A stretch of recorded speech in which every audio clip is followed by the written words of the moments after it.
All right. Well, I'd like to thank Robert and Oplerno for this opportunity to be here and to talk about the changing face of higher education in the 21st century. This is something I care very much about, so I'm glad to be here. Uh, my name is Scott Rank, and I am a newly minted PhD. I also run a website and host a podcast called The Scholarpreneur, where I talk about a lot of the things you're going to be hearing in Woodblock. So what I'm going to be presenting is some of the problems in higher education, particularly for adjunct instructors, but beyond the problems, which we hear a lot about, what are new opportunities that are emerging in all of this chaos? So I'm going to hit some of those points, and then Robert and I will flesh the practical things that academics, instructors can be doing today to be taking advantage of all these new opportunities that are available to us. So let's very quickly, I want to talk about some of the problems right now. You're probably aware of them. If you're an adjunct instructor or if you don't have tenure, we all know the job market is currently terrible. It's hard to get a job for a lot of reasons, but the two main ones are that the competition is fierce and there are a shrinking number of jobs available. Just to give you a couple of numbers, there's a surplus number of doctorates looking for a shrinking number of positions. For example, in 2000, there were 45,000 newly minted PhDs who were released to the job market. And the number has increased every year, which by 2010, there were 70,000 according to the Department of Education. So over this 10-year period, there were nearly 600,000 new PhDs added to the current supply of PhDs, but only 150,000 jobs were added. So if you just crunch the numbers, you see that there are 450,000 fewer jobs than there were 10 years ago. And the hope of landing a tenure track job, which is, I think, all of us who are entering higher education was our hope at one point or another, really isn't realistic for a lot of us anymore, sadly. Colleges are relying more and more on part-time instructors. In 1969, if you can believe it, only 22% of instructors were doing part-time work or on a non-tenure track. But in 2009, the figure rose to 66%, and now approximately 3/4 of the instructional faculty at nonprofit schools make up for 3/4 of them are not on a tenure track in any way. So the competition is fierce, but beyond that, academic freedom is also in many ways under threat. Non-tenure track faculty can lose their jobs from a single complaint by a single student. Because of this, they don't have any rights or due process rights before dismissal. Because of this, a lot of adjunct instructors are practicing self-censorship. I've been reading articles all over the place, like Chronicle of Higher Education, where if a student complains of emotional distress or being triggered by material, that can lead to an adjunct being fired. So some people are removing so-called controversial texts from their curriculum, like Mark Twain or Edward Said, before they even put it on there in the first place.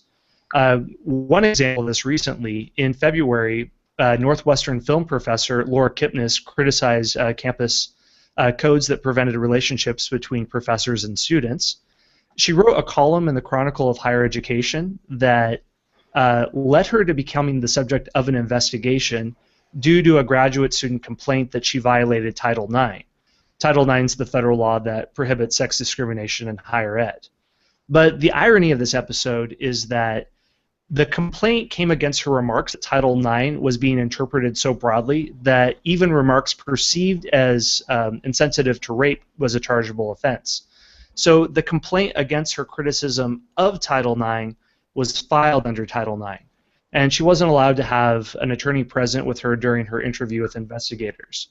So these are a lot of challenges for faculty. The job market is not good at all. There's worries that you have to practice self-censorship, and most of us know these things, and most of us know it's not in good condition.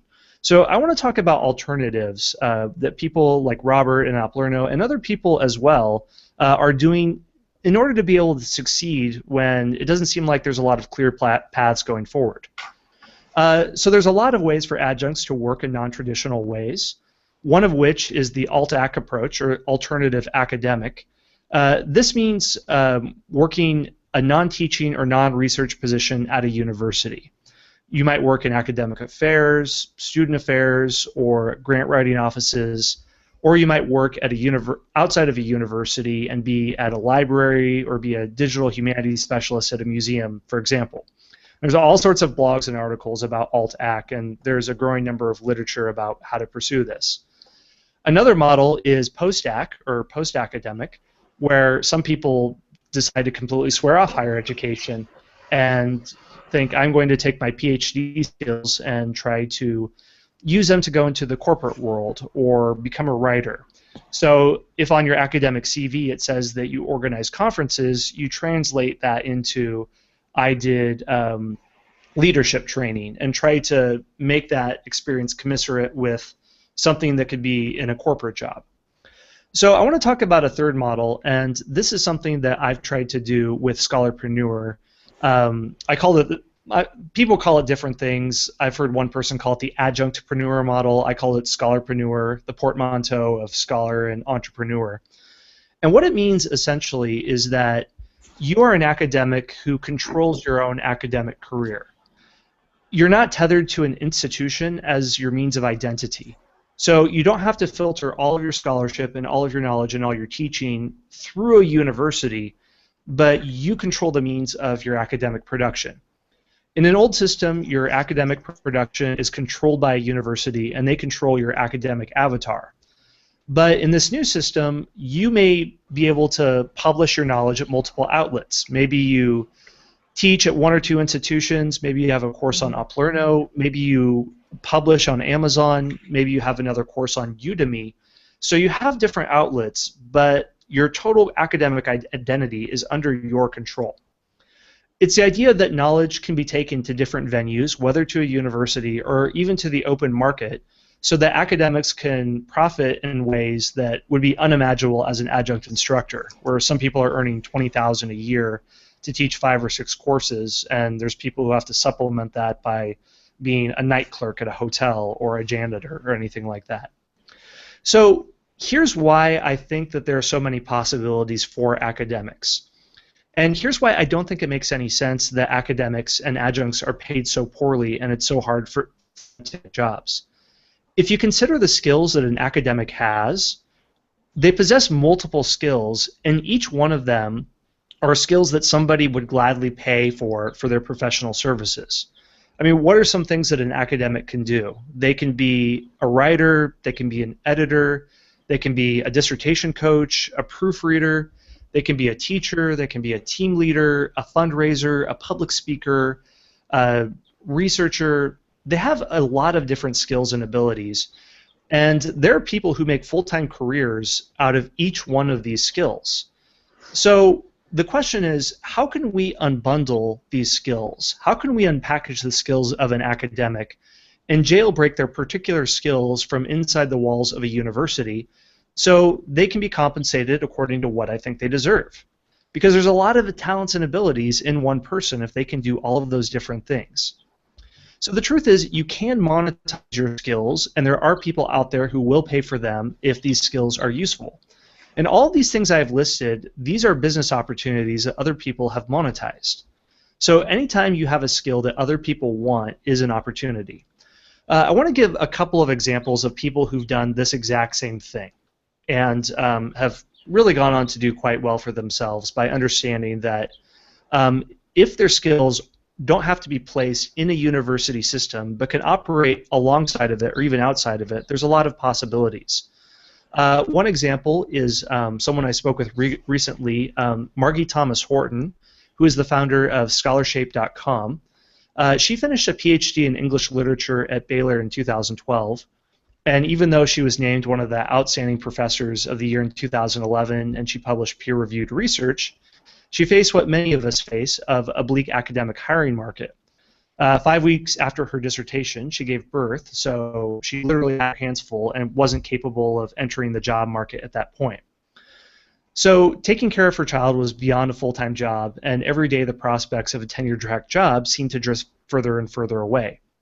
So she realized one day, well, what if I took the part of my job that I enjoyed the most, which was working one-on-one with writers to help them grow and form a business out of it? This was something she had previously done at their university. She helped launch the graduate writing consultation program at Baylor, and she read some self-help books on how to offer these services to people and convert this idea into a reality. So she learned how to find clients, do consultation services, and make them so satisfied that they recommended her to other people. So she picked one aspect of her job that she really loved and built a business around that.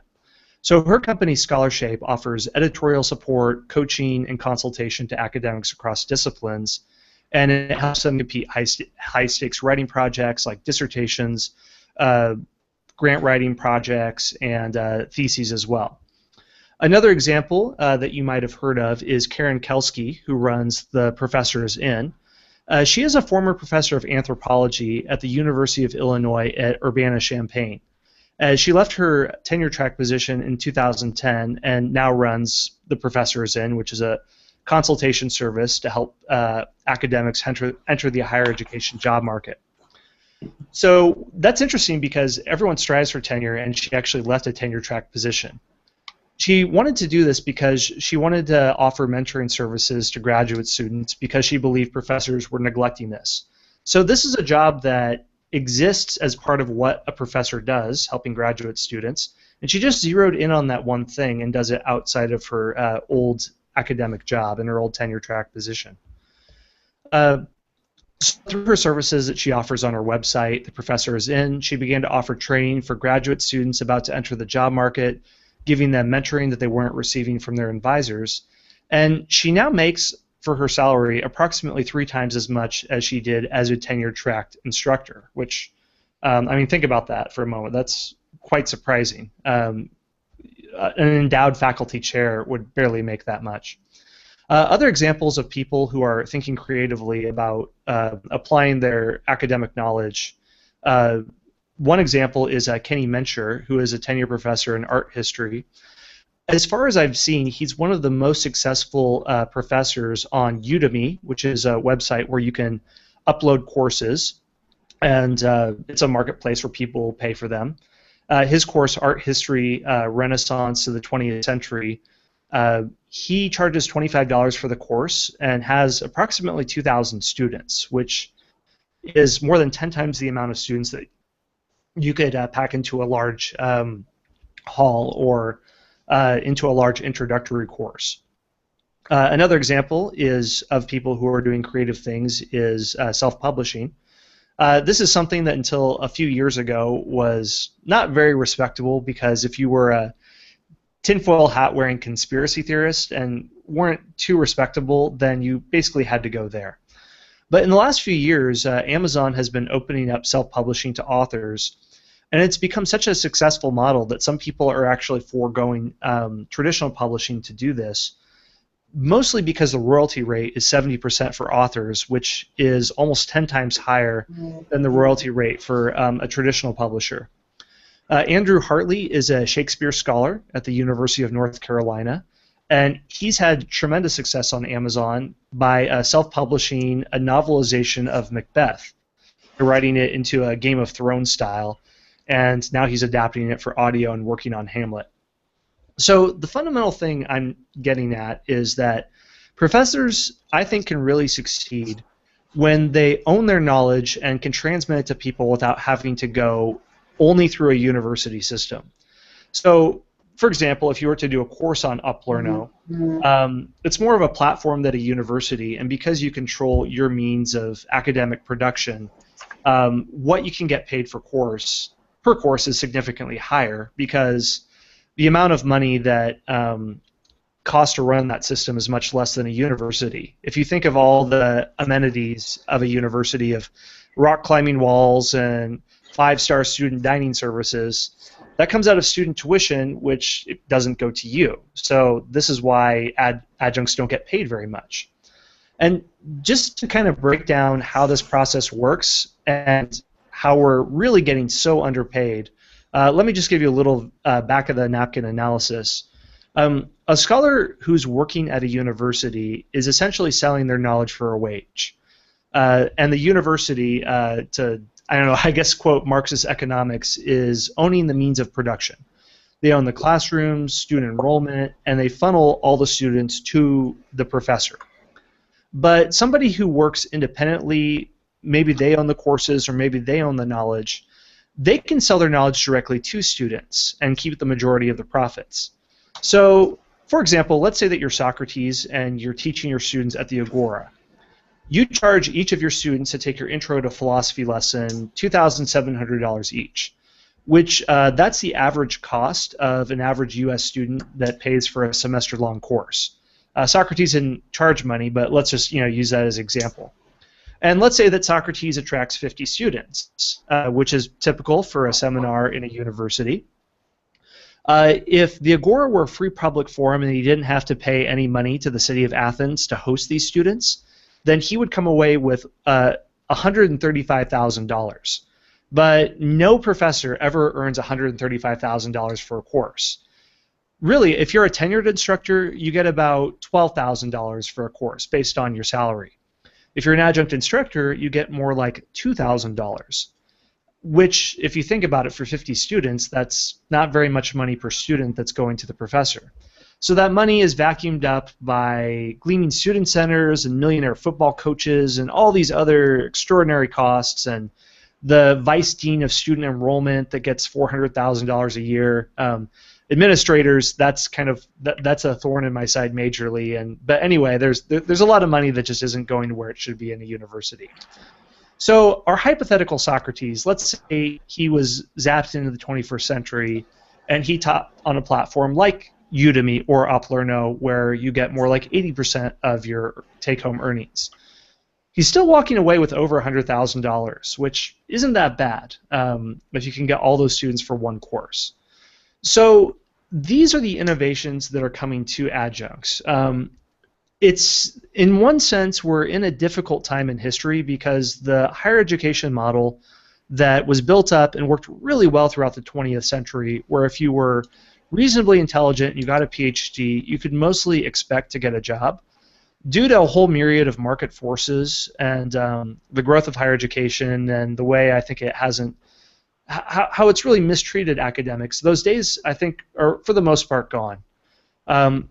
But because we have tools that are available to us now that weren't available to our predecessors really even 5 years ago, that can allow us to directly connect with students and not have to go through the expensive, cumbersome, inefficient machinery of a university, can let us bypass that whole system and profit in ways that are unimaginable in the past. So it's a little bit more unstable, but I think it's also really exciting. I think there are ways that if you can create a system for yourself, there's things that you can do that you could profit in unimaginable ways. So one last thing I just wanted to mention before we open this floor up to discussion. If anyone's interested, on Thursday I'm hosting a free webinar training. I go into a little bit more detail about starting some type of consultancy like those people I mentioned earlier, like Margie Thomas Horton and Karen Kelsky. It's called How to Turn Your Academic Knowledge into a Profitable Consulting Business Without Any Startup Costs. And I think they put a link to this in the sidebar, but I'm putting this in the chat window here, so if you click on that link, you can register. So if you want to check that out, you're more than welcome. But yeah, so let's. So Robert and I will discuss some of these other issues of. We're both like very much in agreement in how broken the current system is, and but also I would say cautiously optimistic that there might be opportunities for adjuncts to and academics to maybe to earn what I think they do deserve if they're willing to step out there and find ways to channel their knowledge into finding students who are interested in what they have to teach. Hey, that was a great presentation, and you really hit up a lot of the same points that we're constantly going over at Oplerno. You're right about the adjunct salaries. The barriers are really, really interesting. We're in this time of transition as traditional higher education institutions start to become under more stress because of the financing, because of the delivery methods, etc. Things like Oplerno are, growing. The disintermediation is happening. So long term, I don't, and I think you would agree with me, I don't see the current higher education system really being able to adapt or function. As long as it as long as the interest rates are low on student loans and there's that type of subsidy, things can continue to sort of limp along. Mm-hmm. But that's not going to, that won't last forever. And, there are creating this type of, if you want to look at higher ed, that delivery method, getting the students, assigning the courses that you pointed out in your talk, and then the professor teaching them. The institution is kind of the market. Okay, mm-hmm. It's where all these kinds of decisions happen. And it used to be that the markets were only local and that they were centered around a name brand. Right. Well, the fact is that, we don't need that anymore. That technology is making it so that all kinds of different people can participate, and you can participate from anywhere on the planet. What hasn't caught up to the technology and the cultural, and the business models that we're trying to create is sort of the regulatory and sort of cultural practices of academics. The regulatory practices have to deal with the government. It's really interesting. The investigations now of for-profits in Phoenix University are really justified, because what they were doing is, taking the old model and, doing some very nasty things in terms of with government support. Taking advantage of veterans and students and piling on debt. But the universities themselves, they just cannot, they're kind of circling the wagons and trying to keep things the way they've always been. But that's just, again, that's not going to last. The technology and the, different industries are kind of unbundling themselves from sort of the traditional degree, mill. I think, Scott, you just defended your dissertation this summer, and congratulations. Thank you. Totally done. We're probably the last. I'm 47. I don't really see my kids, getting this kind of, degree, depending. Going for a doctorate. The doctorate makes sense. That level of education makes sense, but how it's delivered and this sort of, stamp of approval with the diploma on the wall, I'm not sure that's, going to last another, 10, 15 years. But I may be wrong. I agree, and this is this transitional point we're facing, where a $60,000 or $70,000 a year for studying something that nowadays doesn't help you much at all in the job market. I mean, a generation ago, you could major in whatever, and that was enough to get you started in some sort of aspiring middle-class job. But that's not the case now, and because this system is being changed and wrenched apart, it really can't go back. There's some talks among faculty. Those who don't have tenure have talked about unionization, and I mean, I do think anytime adjuncts try to band together and improve their own situation is a good thing, but there's certain economic forces that, because the whole system, I think, could really have a bubble bursting like what happened to real estate. I don't know if that will be the thing that can fix it. And like as you said, if people aren't as interested as paying an extraordinary amount like they did in the old system, what does that mean to instructors? It means that, well, I mean, they just can't depend on the old system. So I think now for people who are trying to navigate these turbulent waters, there are things that you can do in the old system to do well. I've talked to a few people who are actually doing quite well taking advantage of online teaching opportunities at traditional universities, where there are a lot of universities who are looking for online instructors for different sessions. So if they can do that for one or two courses and kind of cobble that together as part of their whole academic self and all the different things that they could do, then that's one way to take advantage of a pre-established system. But still, it's something that's good on the margins, but I don't know if you can completely subsist on that and expect it'll be there for the future. But one thing that we do have going forward for instructors, many of us who are listening are probably educated in some type of Western institution. And if you go to a university in Europe or America, those are still considered the preeminent institutions on earth. And people from all over the world want to go to those institutions. I live in Turkey, and everyone here wants to do their master's or doctorate in America, or if they can do it in England or Western Europe, that's great. So I think one thing that's coming for the future is with this internationalization of education and how everything's online, finding students internationally, there's no reason why you can't do that. And be presented as someone who's educated through a Western institution, has a good branding. So that gives you the ability to reach a whole body, and I guess, I don't know if you call it a clientele, that wouldn't have been possible in the past. So these same forces of disintermediation that are making it almost impossible to get a tenure track job could also be the same forces that could let you have a global classroom and a global number of students to choose from. So if you can be successful in creating a platform for yourself, the sky's the limit. And there's people who've been doing all sorts of things, like both Robert and I have talked with Gregory Sadler, who's a philosophy professor, and he's basically taken his courses and put them on YouTube, and then also has special video-only courses, and has tens of thousands of followers, have over 1 million views on YouTube.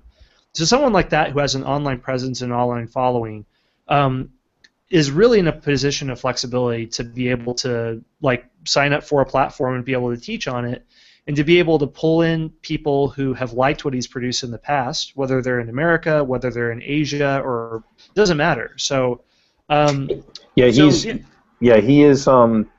Greg is an absolutely amazing example of sort of, what's going to become commonplace in the future. Again, with that online presence. A question: do you think,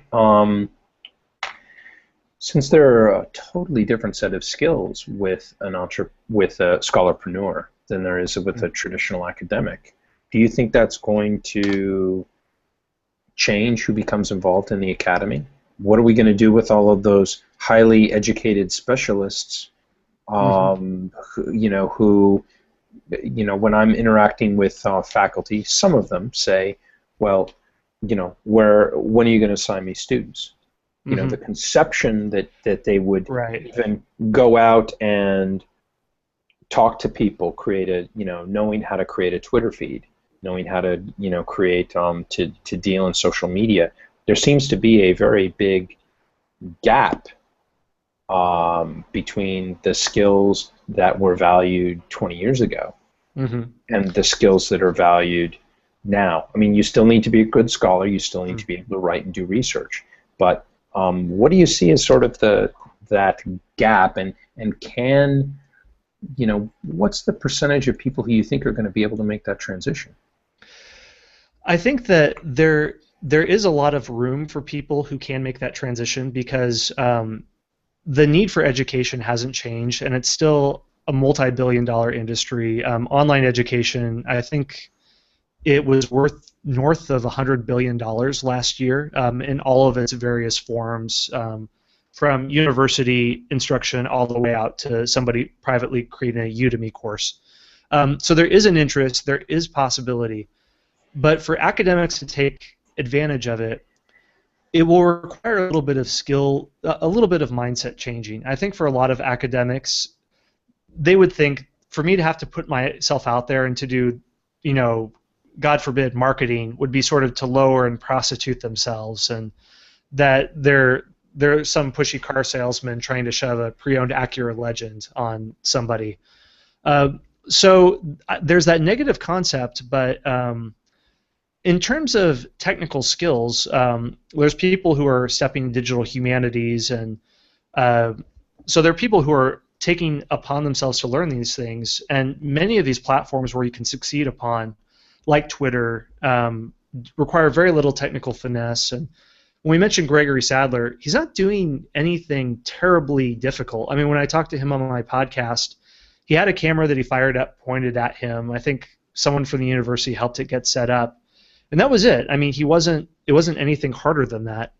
So anyway, what I see the change here is, in the future, it's not so much something, in one sense, it's not something completely new, but it's actually a return to an older academic system where nowadays in the post-Prussian university, you're expected to be given students. But prior to that, in the early modern period, a private tutor would have to go out and find services, and somebody who was educated as a natural philosopher and artisan, we'll take the example of Leonardo da Vinci, could be a scholar, but he would also understand the theoretical implications of building a military fortification, of creating art, of great works of art, of any type of mechanical needs that would be at an estate of a wealthy Italian landowner. Now, I'm not saying that we have to be as versatile as Da Vinci, but I'm saying that really for centuries the model of an academic is that they presented their knowledge and that they would find people who'd be willing to support them for it.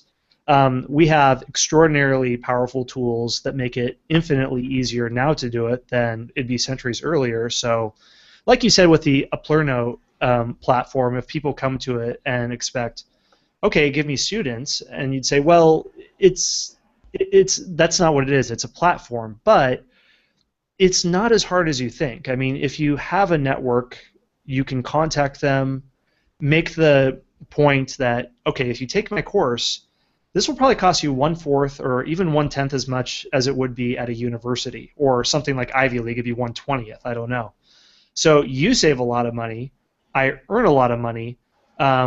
I just have to do a little bit of work to learn how to find those people. But I only started learning basic entrepreneurial things a few years ago. It was in the middle of my PhD when I realized how bad the job market was, and I thought, okay, I need to diversify my knowledge a little bit. So if I can't get a tenure track job, I have something to fall back on. So I learned about online publishing and course creation, and now I'm doing publishing consulting for people who want their own books published. I had to read a couple of books, but it's not as hard as it sounds. I'll say that much. Yeah. Now you're a relatively young, a younger person. Hold up, fascinating. I thought I had this off. 1 second. You're young. I see a real digital and cultural divide between sort of the, I'm not saying everybody, but between, let's say, 35 and under and 35 and older. People being comfortable with working in distributed teams. People being comfortable in terms of doing that kind of recruitment. And I wanted to know whether you see that divide too, and whether what we might end up with is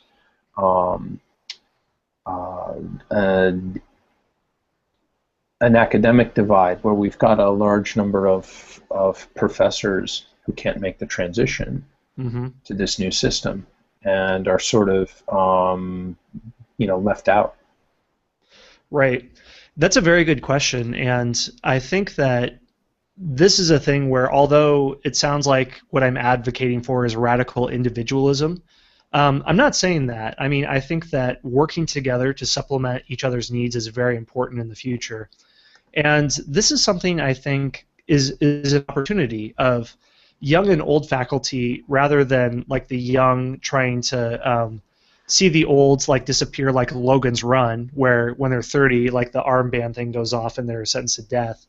Think, okay, I'm young, maybe I know, technical tools a little bit better. But this older person is a better instructor than I am, and they're a better educator because they've been doing it for decades. What if there's a way where I can partner with this person? For me, like for example, if I were wanting to take an online course on, I don't know, introduction to Greek history, I would like to see a man, who has a beard and has the tweed jacket with leather patches and looks like he's been publishing a long time, and like I want that guy teaching me, who looks like, okay, he knows everything and he can make clever quips about Socrates and all this stuff. If it could be a situation where there's an arrangement of a younger person working together with an older person, where maybe an older instructor is sort of the face and the visible avatar of a course that you would put together, they have all the academic accolades that can attract the students. Then the younger instructor knows about how to leverage networks, how to post free content on social networks, on academia.edu, on LinkedIn, and other things, and bring them together.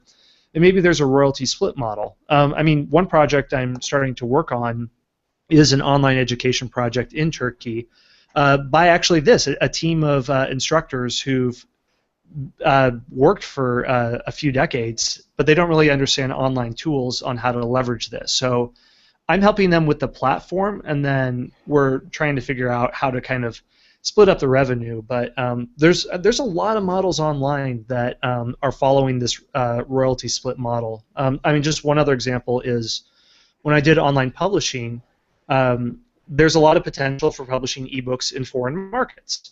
And there's a website I use called babelcube.com. I'll type this in the text box, where an author finds a translator, and the translator will translate the book of the author, and then they'll do a royalty split of the royalties. And that's a way for two people to come together and to benefit from each other's mutual knowledge. So that's what I would hope to see we're going forward. Just because you have technical skills, hopefully one person has both technical skills and knowledge, but sometimes those skills are separated within people. And academics, I think, know how to collaborate. The ones that do, they're always the curmudgeonly guy who's in the corner of the department who doesn't talk to anyone. But the ones who do well realize, okay, this other person has a sharp eye for detail. If I let them look over my manuscript, they can show methodological flaws. I am a better teacher, so I can help him or her out with better pedagogy. So in the same way that I think scholars in the past have done well by working together, with this digital divide, if we can help each other out, then hopefully it can be win-win and not this zero-sum game. Yeah, it'll be really, really interesting. I mean, that there are lots of experimentation happening all over the world in terms of various configurations, like you're talking about. And you know, some are going to succeed, some are going to fail. You know, my question generally directed at that general piece of you know, the strengths and weaknesses of each sort of, you know, age and cultural cohort. I guess that's another point with this, with the internet and online education and this internationalization, is how exciting it is to have different voices now in academia asserting themselves from different geographic locations, different cultural locations, and different locations in class, you know, socioeconomic class. And that's going to be I think the really, really exciting thing that's going to change the face of higher education in the next, you know, 30, 40 years, or maybe even sooner. Because, again, with the platforms being available on a smartphone, and you not having to leave your country and go to another location, or for students actually to go and, you know, to, you know, where you are, you know, as an instructor, not having to do that, I mean, that's just incredible. The recruitment that's going to happen, both, you know, the virtual communities that are created is going to be incredibly exciting, incredibly diverse, and is going to present its, you know, own set of challenges moving forward. So it's great. Yeah. Well, Scott, I really, really appreciate, you know, you spending you know, time with us this morning and kicking off the conference on Woodblock. And what we're going to do is we'll stop for 15 minutes and have our next session at 9, and then we'll see you at 2 o'clock for the roundtable. And it's going to be you know, bring the hard questions, because the group is you know, the group is definitely opinionated, and it'll be great. Great, thank you for having me. Oh, no problem. Take care. Yep, you too. See you in a little bit.